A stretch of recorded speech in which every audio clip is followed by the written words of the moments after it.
I've gone and given presentations to a room full of 200 people, but also presentations to associations where my audience was hardly 2 or 3 people. I've gone to the government departments along with the customs team, along with the PREIA team, just to pitch the idea of what a single window is and how it would look like.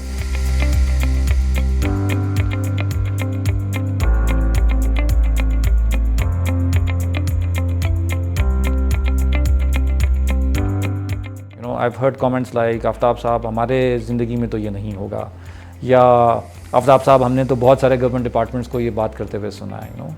And interestingly, when the single window was finally established, I did send out an email to that gentleman saying that, look, you were skeptical, we did it.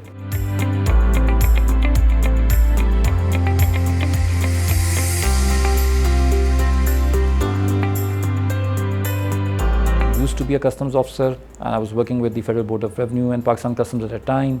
And so a bunch of us got together and we said, look, we have to get this thing done and let's do it.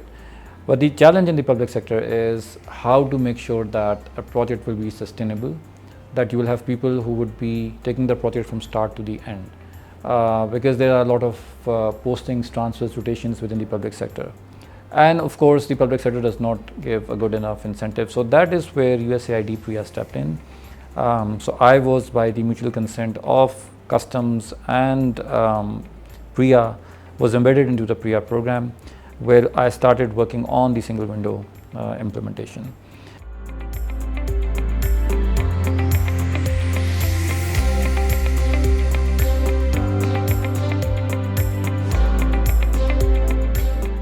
It's not just the product that we have created, it's the whole process behind it. How we have managed change, how we have made sure that there is buy-in and support from government departments, how we have made sure that the government employees who are switching over to this system don't feel threatened, because whenever you take an ICT system, there is a lot of reservation, a lot of fear on how their jobs are going to be impacted. It's fully digital. You apply for a permit or for a license or for customs clearance online. You make all your payments online, whether they are business to government payments or they are business to business payments. And future, you would also be receiving payments from the government online. The information is being exchanged through the platform, so there is no process of verification and counter verification that government departments are very fond of doing, right? Once you have submitted the information, the system does not ask for that information again. So once you are registered with us, you just put in your national tax number, every other information would automatically be fetched in the system. In one particular case, we had saved a single trader 799 trips to the bank, because he got one document registered with the bank for exports, and then he made 800 shipments. Before single window came in, he had to visit the bank 800 times to get a particular document that was required to be submitted to customs. In this case, it was just done once, and for the rest of the 799 shipments, the system would automatically process that. So that is the impact. The first thing was that we identified reform champions. There was a dedicated group of people that worked, not only on the government side, but also on the donor side. So I've been interacting with the same set of people for the 5-6 years who have been working with me on single window. So they carry an institutional memory behind them, right? That was the first thing. Even in the partner organizations in the government, so for example, we are working with 77 government agencies. In those days, we targeted 32 of them, and in each of them, we identified champions, single window champions that would help us carry the work forward. Then we built an incentive structure. So I, for example, got out of the government structure, started working with USAID, but for the people who were still in the government structure, we introduced an allowance for single window. So that kind of gave them the added incentive to work on this. We did not implement something in a haste. We took our time. Generally, a lot of projects, at least in Pakistan, don't have that luxury. Political government is in place and they want quick results. So the project lifespan would be maybe a year or two and somebody has to deliver. In our case, we said no. We are going to take our own sweet time, but we'll develop the project and deliver it as per international best practices. We did consult a lot of international best practices. We did a lot of foundational studies. We knew exactly why single windows around the world did not work, or why did they work better than the others. We learned our lessons. We looked at also the national successes and failures in this space, and we extracted our lessons. And the very last point in this is quick delivery. So once you have started a public sector project, even though I said that we took our time to deliver, once you get into implementation, then you should be coming up with a constant stream of deliveries. If there's a project that has delivered maybe today and the next delivery in whatever way is coming after a year or 2 years, the project would lose its momentum. It's more like an update that you get on your phone. Every month there's an update. Sometimes they would just change the UI, UX, sometimes they would give you additional service and features. It's the same philosophy we have implemented in single window. Every month there's a new service, new feature, new module, new entity being integrated, a new MOU being signed, a new program being launched. So we keep our clientele engaged. Very early on, we recognized the need to kind of map all the stakeholders, bring them on board, because we knew that as the project will progress, we would be creating a lot of interfaces with a lot of different entities and individuals. So the very first thing that I had done when I started working on the single window program was to actually create a stakeholders map.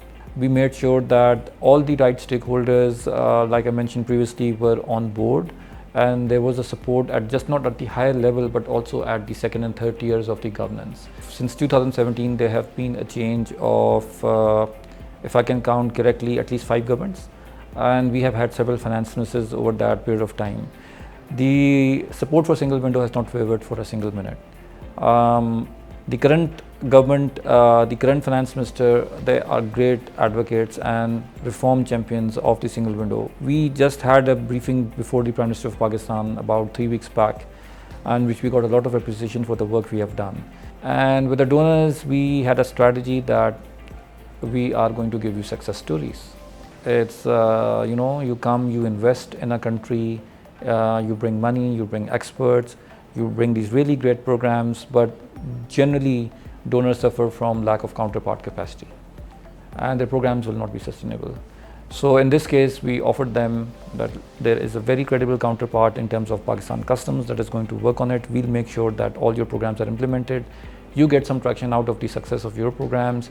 We in turn benefit from your expertise and your funding. I deliver a lot of talks on single window implementation, online as well in person in different places, in different forums. But I also make this joke that probably we should also start delivering a separate session on how to manage public sector projects or how even to coordinate donor programs. Single window implementation has so many different facets to, that have contributed to its success. One of them has also been very robust project management to make sure that all these different entities, they were coming together, creating one whole story rather than bits and pieces of excellence. So things have worked for us. And again, the credit goes to Pakistan Customs leadership of that time. Many of them are unsung heroes. I am the face of single window because I'm on this job, and I actually act as a spokesman, but there were other people who have had tremendous contribution to it. And similarly, I think on the donor side also we have had champions.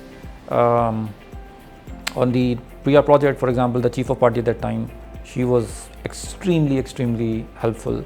The way USAID structured this program, the way DAI implemented this program, that was so flexible and was so empowering that I didn't have to face any hurdles. So that's another insight that we offer. If you are bringing in programs that are very structured, very narrow, don't leave a lot of room to kind of improvise, the success rate would be lower. In this case, we have had a very flexible program management even on the donor side. The horizon for the next few years is now going a bit more further, challenging our own comfort zones.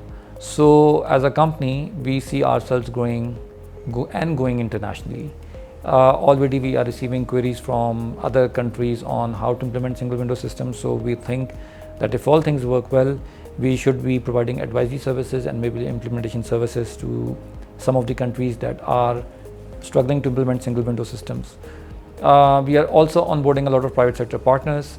So we also want to be in this space. It's called the trade tech space, where we don't create products, but we encourage the private sector to create products and use our platform to sell their services. So for example, if you are into transport business, you get registered on our platform, and a trader can avail the services of your trucks or whatever mode of transport services you are selling. You can offer them a bidding platform. We are also planning to integrate warehouses, courier companies, other service providers. So that is something we are also doing. We are also working very actively on gender and climate. That's also something that is very close to our overall concept on how to make PSW more inclusive, and how also to ensure that single window actually ties into the climate goals. We all face a climate crisis, and we think that by eliminating paper, minimizing physical interaction and these office visits, we do have some contribution in reducing the carbon footprint. So going forward in the next 3 years, that would be the big goals for us. So on the personal note, there has been a lot of learning. It's just that, I personally believe that learning never stops. So I probably have not even tapped the 1 or 2% of the potential things that I can learn from this. But I have a passion for cross-border trade. I think this is a very exciting space. I firmly believe that Pakistan's future also lies in making sure that it can integrate better with international supply chains, can export more products, and I personally think that there's a lot of talent in Pakistan. Single window is a very humble contribution. On a personal note as well, I like to believe that when I'm out of this space, there would still be something that at least would have my name associated with it, at least in the initial days. For me, that's a very fulfilling thought, to see a vision turned into reality within my own professional lifespan. So that's it. I'm still learning.